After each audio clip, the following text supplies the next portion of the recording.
In order to do so, I no longer need these two layers that I created on purpose, so I'm just going to drag this whole group and erase it.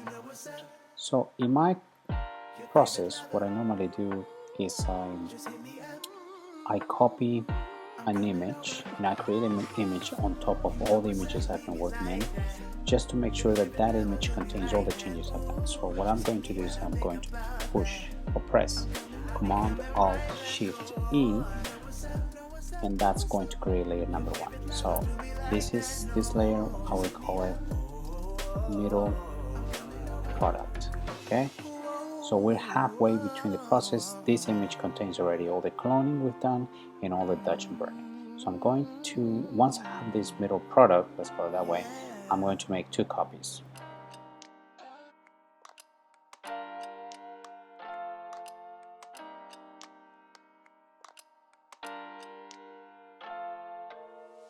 Okay, I'm going to call the first layer low and the second layer high.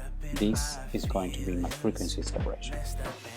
I select the low, I go in filter, go for blur, Gaussian blur, and I'm going to select 3. Okay, where's 3?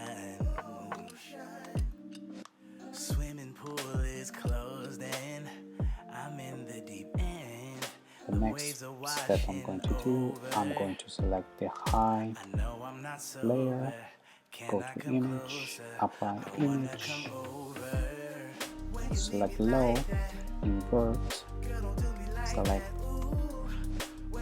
add, and remember to use a scale of 2. Okay, so you can barely see the image. Now on the blending mode, use linear light. And that's it, you have the original image. What I normally do here is create a mask layer and I duplicate 2 times this image. I'm going to deactivate the other layers and I'm going to leave it at that.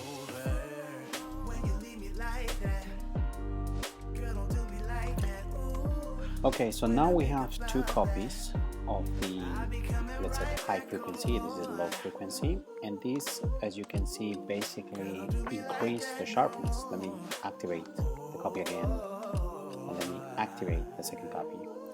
So I don't want this level of detail yet, so I'm going to deactivate both and just leave the first one.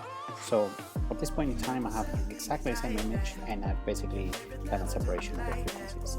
In the low, what I'm going to do is I'm going to do another fixing of the skin, and with the high, I'm going to highlight some of the areas that I want my image to be seen or catch the attention of the viewer. Okay, let's start with the low. So what I'm going to do is I'm going to select different parts of the skin, and then I'm going to make that skin a little bit softer, but keeping the texture because I still have this other frequency. So I'm going to go to my lasso tool or just press L, and I'm going to select different parts of the image. I'm going to click Shift so that I add more and more parts of this. So let's say I pick this part of the front line. I pick this part of the nose too. Remember, I'm going to make this a little bit softer. I'm going to pick the eyes and the cheeks. Can I come closer? I wanna come over. When you leave me like that. This area here. When I think about that, I'll be coming right back on. There you go. I'm going to pick this underneath the lips.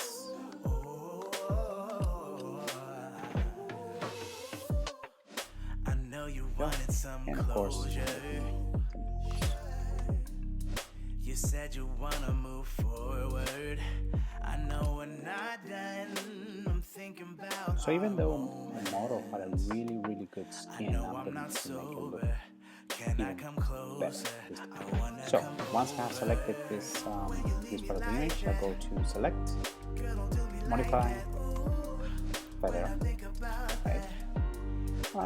11 pixels is about fine. So basically what this does is selects different parts of the images and makes the transition very soft, so you don't have a hard transition between your selection and the rest of the image. So select 11 and then I go to filter, blur, Gaussian blur, and this is where you have to be very careful.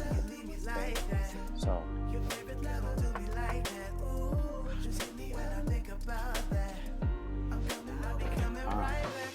well, this is something that you have to be very careful about. I did all of this in the high frequency. I should have done it in the low frequency. So again, so the lasso tool, I selected different parts of the image. Now I go to filter. Okay, let's go to Gaussian blur. There you go. Now you have the right layer.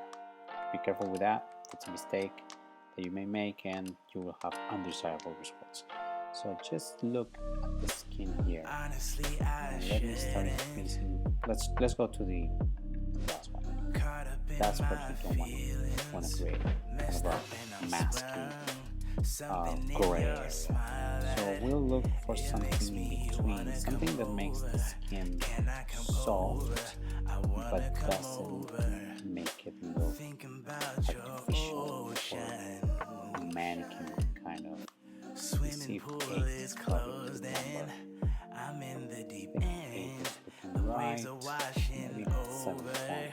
I know I'm not sober. I can live with that. Can I come closer? It all depends on the case, right? Okay, let's go for 7.5. Good. Deselect, Command D. There you go. So you've basically softened the skin. You still have a lot of texture in here because you have your high pass, but this is what it looked before. This is what it looks like. You can still recover part of the skin if you activate the other layer masks that we have over here, and that's what we're going to do right away. So let's say I want to recover a little bit of the texture on the nose. Select the brush, I choose X so I can reveal, and then I start painting. See how you recover that part, it makes it a little sharper, so you don't really lose all of the texture, but rather you can use some selective corrections or some selective applications to that. See? There we go. This is what it does. You can change the flow to their number and really looks more natural,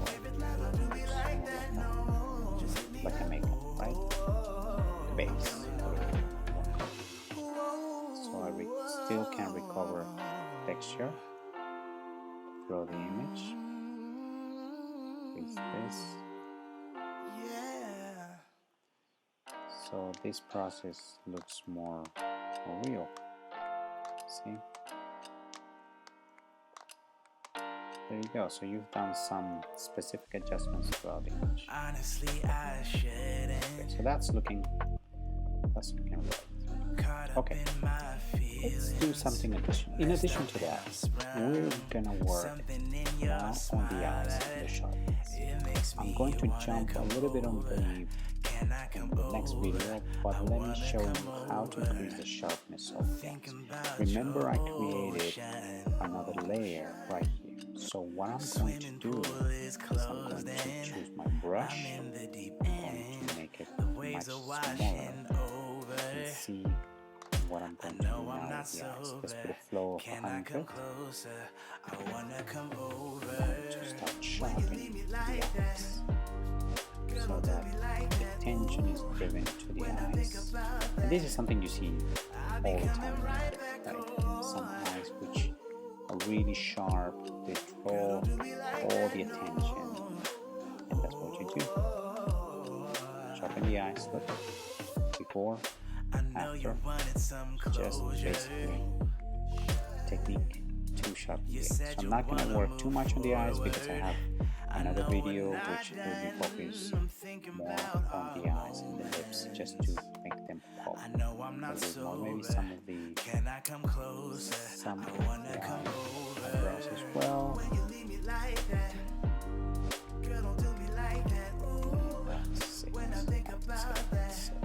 Right. Let me get all of these in the group. Two in the group. Command G. High, or let's say sharpness. And that's it. Activate. Deactivate. Go back. There you have it. So this is so far what we have been doing with the image. We applied the cloning tool at the beginning, we went to dodge and burning, and finally we did a little bit of frequency separation. And let me show you the first. So this is where we started, right? This is when we applied the cloning tool. This is when we started doing the dodge and burning, basically highlighting those darker areas. This was the image we obtained. Then we did the low frequency. We applied the high image, and then we did a little bit of sharpness.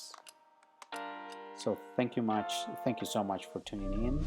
This is the end of video number 1, where I have shown you some of the techniques I used, and for the sake of the time, I have gone to a point where the next stages will be video number 2 and video number 3, where I will focus on adding a little bit color through the image, and adding that little pop that you want your image to look like.